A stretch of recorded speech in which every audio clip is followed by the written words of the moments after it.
네, 이 짤은 혹시 데이터를 좋아하시는 분이면 보신 적 있을 거예요. 저는 하용호라고 하고요. 벌써 사진 찍은 지가 10년이 지나서 실물이랑 너무 차이가 나서 부끄럽긴 한데, 네. 하용호고 이름은 용이랑 호랑이를 생각하시면 좀 더 기억하기 편하십니다. 네, 이 식상한 소개를 안 하시는 분들은 지금 씩 웃으시네요. 네, 반가워요. 네.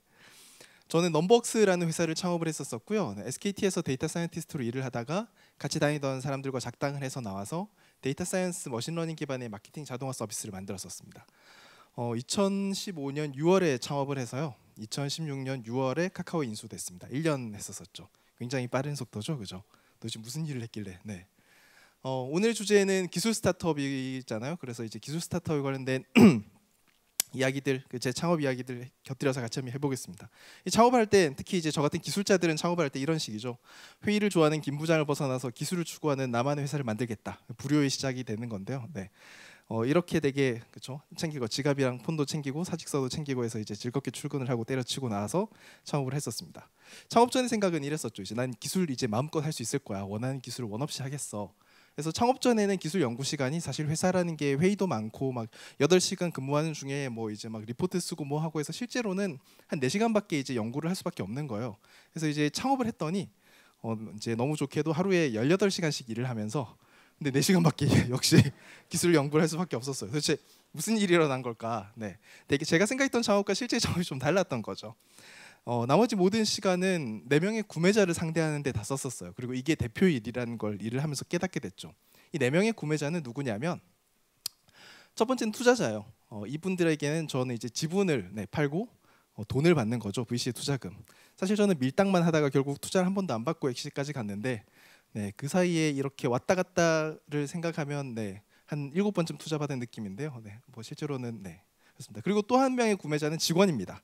저희가 되게 스타트업 운영하시는 분들은 잘 아시겠지만 그 직원을 꼬시는 게 세상에서 제일 힘든 일이잖아요, 그죠? 꼬신다기보다 이제 영입, 그죠? 네, 그래서 이분들에게는 월급과 성장을 드리고 저희는 직원의 시간을 사죠. 그리고 나머지 하나의 고객은 정말로 고객입니다. 저희의 제품을 사고 서비스를 사고 저에게 제품 사용료, 저에게 수익을 지불해 주신 분들이죠. 그리고 마지막, 이 파는 걸 되게 잘해야 되죠. 인수 회사입니다. 이분들에게는 회사를 팔고 저희는 탈출을 얻습니다. 그래서 이 4가지 구매자들을 되게 잘 상대해야 되는 게 대표의 일이다라는 거를 깨닫게 됐죠. 회사를 운영하는 거는 그 4명의 그 구매자에 대한 큰 세일즈맨이 되는 거고, 참고로 저건 되게 제가 재밌게 읽은 책인데 여러분들도 집에 가시는 길에 하나 사보세요. 내가 왜 이 책 선전을 하고 있는지 모르겠는데 정말 좋은 책입니다. 이 구매자들의 특징이 있어요. 뭐냐면 나는 기술자고 기술 회사인데 기술로 이야기를 하지 않는 분들이에요. 기술에 1도 관심 없는 듯한 느낌이 들 때도 있어요.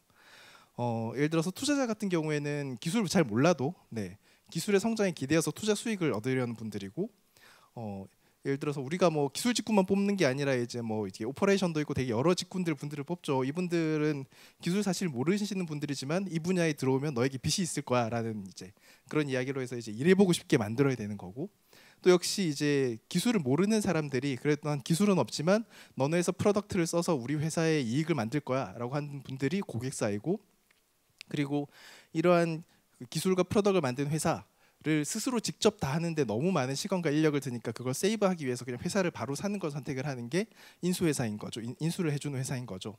이 4명의 구매자를 상대를 하는데 각자 고통과 니즈를 기술이 아닌 언어로 항상 이야기를 해요. 그리고 그분들과 이야기를 해야 되는 건 거죠. 그게 대표의 일이고요.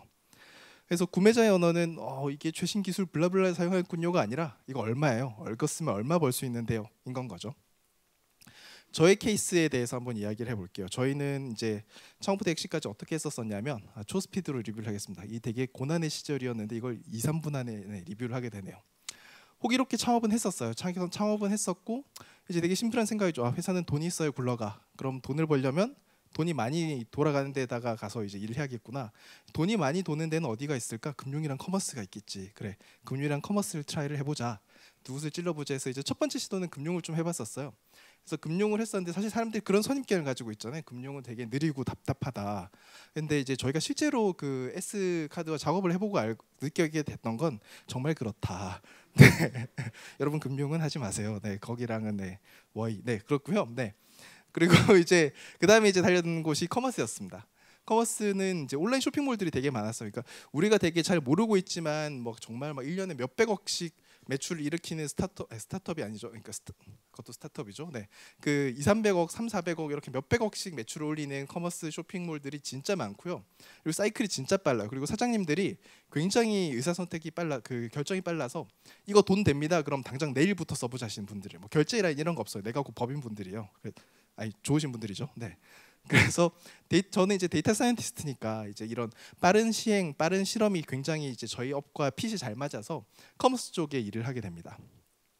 커머스의 고통은 되게 심플했어요. 뭐 이제 지출은 적게 매출은 더 많이 하는 거죠. 그래서 이것들을 위한 두 개의 프로덕트를 당시에 만들었었고요. 지출은 더 적게 하기 위해서 이제 당시에 제일 돈 많이 나가는 게 광고더라고요. 막 여기도 네이버지. 네이버에 막 1년에 막 10억씩 이렇게 막 광고료를 쓰고 있더라고요. 되게 놀라울 정도죠. 진짜 많이 써요. 매출이 한 200억 이렇게 되면 기본 한 10억씩 쓴다고 보시면 돼요. 역시 네이버는 좋은 회사네요. 그리고 매출을 더 많이 하기 위해서는 이제 상품 진열. 이제 우리가 이제 쇼핑몰 들어가면 사실 거기가 가지고 있는 뭐 그 상품이 막 수천 개가 될 텐데 한 열 몇 개 보고 그냥 X 버튼 눌러서 닫아 버리잖아요. 그거 안에서 어떤 걸 진열할 건가에 대한 선택을 사실 사람이 최적으로 하기가 쉽지가 않죠. 그래서 얘가 어떤 경로로 어떤 의도를 가지고 들어왔는지를 머신이 판단을 해서 그거에 맞게 첫 페이지를 꾸며주는 걸 만들어서 위에 거를 통해서 광고비를 한 20% 줄이고 밑에 걸 통해서 매출을 한 20% 늘리는 프로덕트를 만들었었습니다. 그래서 이제 우리 설득 언어는 되게 간단했었어요. 그때 그냥 더 벌게 해드리겠습니다였어요. 막 어떤 기술을 썼고 머신러닝 어땠고 뭐 RNN에 어쩌고 저쩌고 그러면 사장님이 귀파고 계시고요. 그냥 이제 이거 월 사용료 얼마고 여러분 지금 매출을 봤었을 때 얼마 정도 더 벌 것 같습니다라는 걸로 설득을 했었었죠. 당시 회사 실제 명함 적혔던 문구인데 데이터 머니 두 개밖에 안 적혀 있죠. 되게 간지나죠.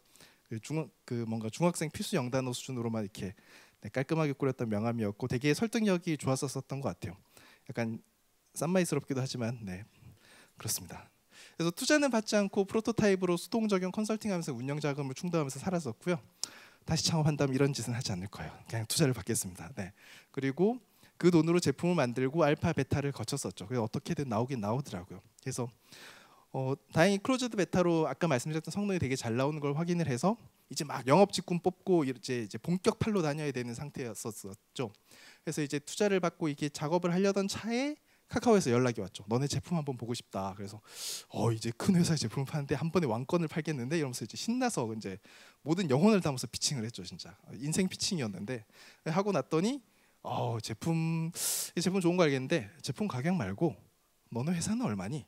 라고 하셔서 우리 회사 얼만데요? 라고 이제 이야기를 하고 어떻게 이야기가 잘 돼서 엑시스를 하게 되었습니다.